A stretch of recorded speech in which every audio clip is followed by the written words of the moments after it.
Bien, hermanos, vamos a ver entonces la meditación del día de hoy. Anteriormente, en el capítulo que estudiaron, no recuerdo con quién, hermanos, pero anteriormente estuvieron viendo el regreso de David a Jerusalén y cómo también las tribus de Israel, tanto Judá como Israel, anhelaban entonces el regreso de David para que estuviera nuevamente en el palacio. Entonces, el pueblo de Israel fue el primero en querer buscar ese regreso de David, pero al mismo tiempo estamos viendo cómo hay problemas entre las tribus, hay tensiones que dejaron esta ruptura provocada por este Absalón, el hijo de David, de tal manera que vemos al final esta tensión entre la tribu de Judá y las demás tribus de Israel, donde están luchando entre ellas, donde por un lado las tribus de Israel están mostrando ese favor y ese deseo de querer ver a David nuevamente reinando, pero al mismo tiempo vemos una falta de empatía por parte de David. Vemos esa indiferencia, perdón, hermanos, porque David está ahí presente, las tribus de Israel están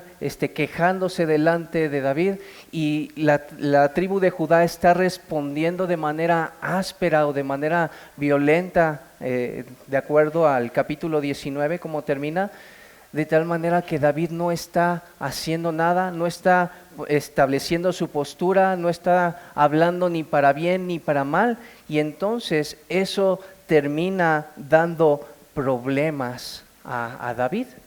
Al mismo tiempo que David quiere tratar de reconciliar a Israel, porque entonces le dice inclusive a Amasa, quien estuvo a cargo del ejército de Israel cuando estaba reinando Absalón, habla de hecho David de buena manera, en buena lid a Amasa y lo nombra comandante de los ejércitos de Israel. Pero además esto vemos que no favorece de ninguna manera a Joab. Joab fue quien estuvo luchando. Vemos también a Joab que estuvo escuchando las palabras de David, hermanos, que les dijo, por amor a mí, traten bien a Absalón. Y que inclusive uno de los soldados del ejército de David le dice que no iba a matar a Absalón, porque le dice, ¿acaso no escuchaste lo que dijo el rey? Que tratáramos con benevolencia a su hijo Absalón. Dice, no voy a perder el tiempo contigo, lo que yo voy a hacer, ya lo tengo determinado. Entonces va Absalón y clava unas flechas en el corazón de Absalón y dice, mientras él todavía estaba vivo.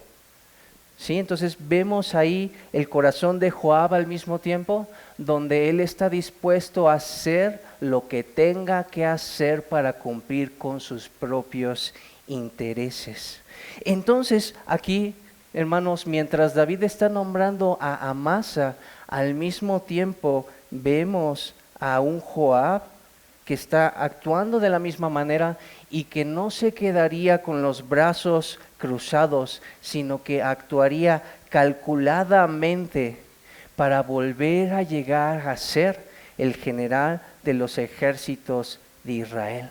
Entonces vemos en ese momento, mientras David está regresando, toda esta tensión entre las tribus de Israel. Al mismo tiempo vemos a Joab que está planeando cómo destruir a Amasa, y que al mismo tiempo una de las cuestiones que más nos debería de intrigar es porque Amasa y Joab son parientes. Si nosotros vemos en el capítulo 17, el versículo 25, cuando Absalón está nombrando a Amasa, jefe de los ejércitos, en lugar de Joab, lo que también dice, ese detalle dice, Amasa, era hijo de un varón de Israel llamado Itra, el cual se había llegado a Abigail, hija de Nachas, y esta era hermana de Sarbia, madre de Joab, de tal manera que entre ellos el parentesco era muy cercano. eran primos Joab y Amasa. Y finalmente, por causa de la envidia que tiene Amasa, va a buscar destruir a su propio pariente. Y entonces ya vimos cómo Judá responde violentamente, cómo David está diciéndoles, cómo la tribu de Judá está diciéndoles, oye, él es nuestro pariente. Mientras está diciendo el pueblo de Israel, pero nosotros somos más. Nosotros somos 10 tribus, tú solamente eres una, ¿sí? Pero nosotros no obligamos al rey David a que subiera con nosotros para regresar a Jerusalén. De tal manera que hay esa tensión, hermanos, y comienza a permear entonces la idea en el pueblo de Israel de que no tiene nada que ver Israel con David. ¿Qué tiene que ver? Esa era la idea. ¿Qué tiene que ver entonces nosotros con David si nosotros no tenemos ese parentesco tan cercano como la tribu de Judá? Y que lo que en algún momento parecía una muestra entonces de favor hacia David, a querer que regresara al palacio, ahora por causa de esta idea que empieza a permear, hay una ruptura y comienza a haber un desprecio por causa de la indiferencia de David, por causa de que David en su debido tiempo no habló y no quiso decir nada. Y aquí es donde nosotros entonces entramos en nuestro capítulo y vamos a ver nosotros, después de este contexto, dos cosas principales, que una es la sublevación de Seba y la otra es la envidia de Joab. Entonces, en la primera parte vemos que dice, aconteció que se hallaba allí un hombre perverso que se llamaba Seba, hijo de Bicri, hombre de Benjamín, el cual tocó la trompeta y dijo, no tenemos nosotros parte en David, ni heredad con el hijo de Isaí, cada uno a su tienda. Y así todos los hombres de Israel abandonaron a David siguiendo a Seba, hijo de Bicri, mas los de Judá siguieron a su rey desde Jordán hasta Jerusalén. Entonces aquí vemos que no terminaba de salir de un problema, acababa de llorar por causa de la muerte de Absalón, de estar luchando en contra de su propia familia, y vemos cómo le llueve sobre mojado. Ahora empieza a tener estos problemas, los cuales David en su momento no quiso atacar, y por lo tanto ese problema que quizás era insignificante delante de los ojos de David, hermanos, ahora se vuelve sumamente grande, sumamente grave, de tal manera que ahora rompe con todas las tribus de Israel por causa de este hombre perverso, de tal manera que ahora solamente tiene a su favor a la tribu de Judá.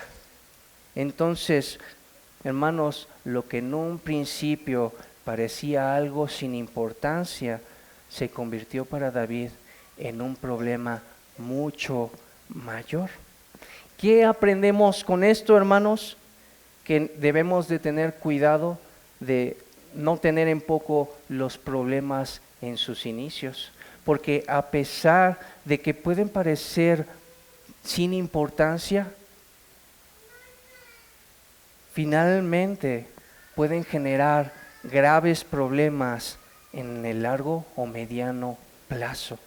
Entonces, por eso aquí estoy recordando, hermanos, lo que dice el Señor Jesús, que dice, por tanto, si traes tu ofrenda al altar y te acuerdas de que tu hermano tiene algo contra ti, deja allí tu ofrenda delante del altar y reconcíliate primero con tu hermano, y entonces ven y presenta tu ofrenda. No minimicemos entonces lo que nosotros mismos pudimos causar por causa de nuestro pecado. Hermanos, nosotros tendemos fácilmente, cuando nosotros pecamos contra nuestro hermano, cuando nosotros, ya sea que hayamos hecho algo o que no hayamos dicho nada para finalmente poder detener algo que se estaba presentando, finalmente nosotros de nuestra parte podemos llegar a justificar nuestros pecados. Es que no era para tanto. Pero más bien debemos ser empáticos. Así como no lo hizo David, nosotros estamos llamados entonces, hermanos, a no ser instrumento del diablo provocando iras, provocando contiendas, provocando divisiones entre nuestros hermanos. ¿Qué va a pasar en el momento en el que vemos, por ejemplo, a nuestros hermanos discutir así como lo hizo, como lo vio y lo experimentó el rey David? ¿Vamos a quedarnos con las manos cruzadas? ¿Vamos a ser indiferentes ante eso?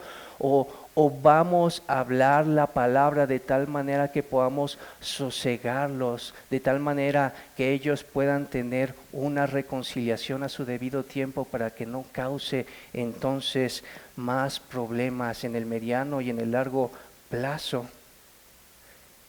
Entonces, que no haya esa mentalidad de no es para tanto, sino que más bien reflexionemos nuestro comportamiento, hermanos, que seamos prontos para reconciliarnos, prontos para pedir perdón, prontos para hablar la palabra adecuada en el momento propicio y no esperar hasta que eso finalmente rompa y estalle, ya sea con nuestros hijos, con nuestros padres, con nuestros hermanos, delante de Dios.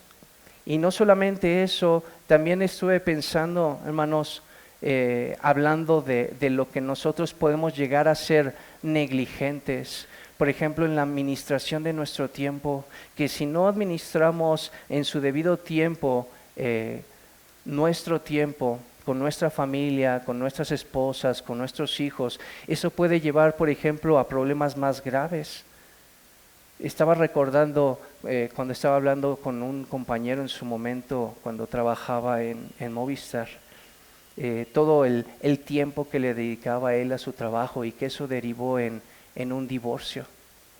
Y que quizás él en su momento lo veía bien porque estaba trabajando duro para su familia, pero que al final de cuentas eso estalló en sus manos y ya no pudo hacer nada. ¿O qué de nuestros hijos si nosotros tampoco le dedicamos el tiempo necesario ahora? Vamos a cosechar entonces al final de cuentas también su desprecio. ¿O qué entonces también, hermanos, hablando de los tiempos devocionales que debemos de tener con nuestros hijos? ¿Qué si no lo estamos haciendo ahora? ¿Y qué si estamos siendo negligentes? ¿Qué si estamos buscando excusas para no hacerlo, hermanos? Es que no quieren escuchar. Hermanos, estamos nosotros muy inundados de una sociedad humanista en un sentido malo, en un sentido pecaminoso, que hacemos las cosas en función de los deseos o de las pasiones de nosotros o de nuestros seres queridos. Pero eso no debe de ser así, hermanos. Es nuestra responsabilidad y el Señor nos ha delegado eso para que nosotros tengamos esos tiempos por el bien de su familia, por el bien de nuestros pequeñitos, de nuestros hijos. ¿Qué va a pasar? Por ejemplo, hermano, quizás tengas la justificación de decir, pero es que los traigo cada 8 días para que estén escuchando la palabra de Dios. Hermano, sinceramente, ¿podrías hacer lo mismo con tu hijo dejándolo una vez a la semana comer y diciendo lo mismo? Pues es que cada 8 días yo le doy de comer. No harías eso, hermano. Y si nosotros no hacemos eso con las cuestiones físicas por el bien de nuestros hijos, porque es vital para sus cuerpos, cuánto más hablándoles la palabra de Dios, porque es vital para sus almas.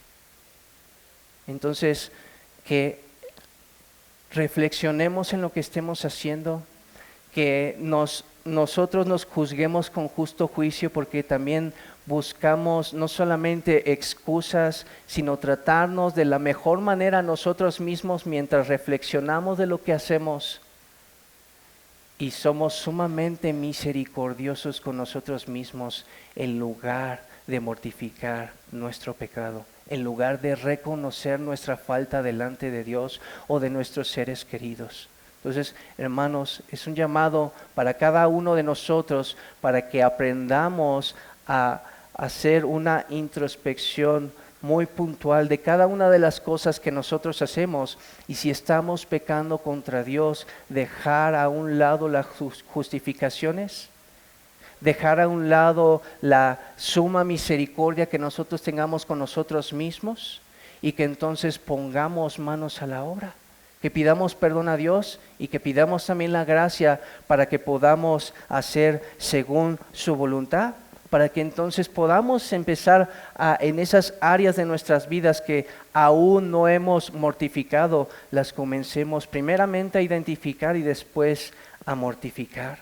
y que entonces ya no estemos suprimiendo con injusticia la verdad. Examinémonos cuidadosamente, hermanos, cada una de nuestras vidas, y no tomemos con ligereza nuestro pecado.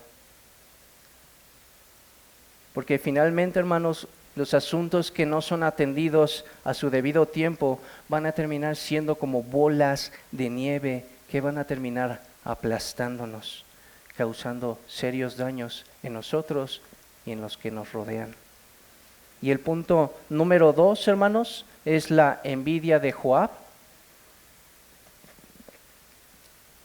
Entonces, ya estuvimos platicando un poco de eso, hermanos, acerca del caso de Joab, que era un hombre que era dominado por sus deseos, que buscaba sus propios intereses, que vemos que a pesar que David había ordenado tratar, como lo vimos, con clemencia a su hijo Absalón, él no se inmuta ni cambia de parecer, ni inclusive cuando le dice el otro soldado, sino que se apresura para derramar la sangre del hijo de David. Y que en este capítulo vemos cómo entonces ya no es favorecido Joab, y que está dispuesto a realizar cualquier cosa para tomar lo que le corresponde. Nadie me va a quitar lo que es mío. Ese es el pensamiento en Joab. Yo voy a ser el general de los ejércitos de Israel.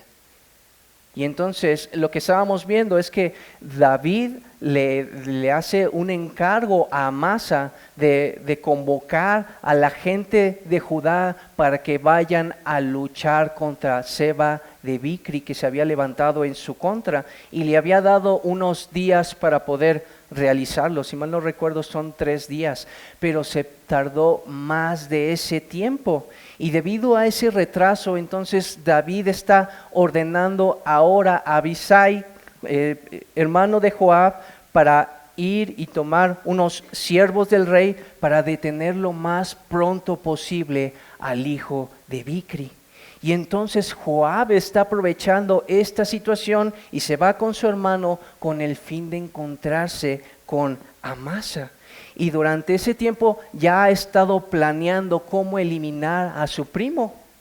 De tal manera que vemos cuando tiene ese encuentro, lo que hace es fingir que se le cae la daga para que entonces no sospechara, porque trae la daga en la mano y dice, ¿cómo te va, hermano mío? ¿Te va bien? Y mientras le da un beso al mismo tiempo, como ya tiene la daga desenfundada, lo que hace es clavarla en su pariente y asesinarlo.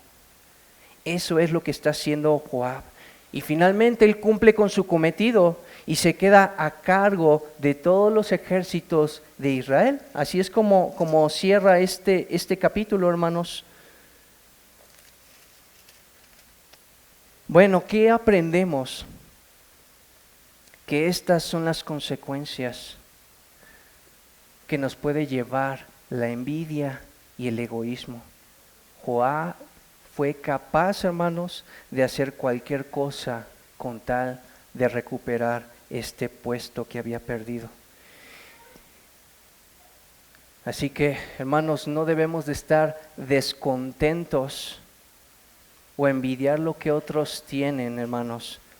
Porque finalmente nosotros como creyentes, nosotros como iglesia, no estamos exentos de este pecado. Y entonces, contrario a la envidia, hermanos, las escrituras cuando hablan en el sentido negativo, decir no codiciarás, no solamente nos llama a no codiciar, sino a todo lo contrario. De hecho, en Romanos 12:15 nos habla acerca de eso, que debemos gozarnos con los que se gozan y debemos de llorar con los que lloran. No debemos entonces ceder ante la tentación de la envidia. E inclusive debemos de reconocer que solamente nosotros como iglesia o como parte del cuerpo de Cristo tenemos esa gracia de poder regocijarnos de las bendiciones de nuestros hermanos. Y entonces no debemos de comportarnos como hijos del mundo, sino como hijos del reino. Y debemos de tener cuidado de estos pensamientos perversos y egoístas, hermanos, de más que nada decir, ¿quién es el mayor? O cómo yo puedo establecerme por encima de mis hermanos. Y dice el Señor Jesucristo con respecto a esto, mas entre vosotros no será así, sino que el que quiera hacerse grande entre vosotros será vuestro siervo, y el que quiera ser el primero entre vosotros será vuestro siervo. Entonces, no actuemos, hermanos, como aquellos que están en este mundo y que no conocen a Cristo, que solamente quieren servirse de los demás, porque el reino de los cielos, hermanos, es de mucho mayor valor, y Él, el Señor nuestro Dios, Él honra a aquellos que se vuelven siervos de todos, aunque para el mundo sea algo despreciable, para el Señor y para el reino de los cielos es algo de sumo valor, es algo de suma estima. Y que por eso también Santiago nos dice, ¿de dónde vienen las guerras y los pleitos entre vosotros? ¿No es de vuestras pasiones las cuales combaten en nuestros miembros? Codiciáis y no tenéis, matáis y ardéis de envidia y no podéis alcanzar. Combatís y lucháis, pero no tenéis lo que deseáis, porque no pedís. El mejor remedio entonces, hermanos, contra la envidia y el egoísmo es imitar a Cristo. Como dice Filipenses 2 del 3 al 8, nada hagáis por contienda o por vanagloria, antes bien con humildad, estimando cada uno a los demás como superiores a él mismo. No mirando cada uno por lo suyo propio, sino cada cual también por lo de los otros.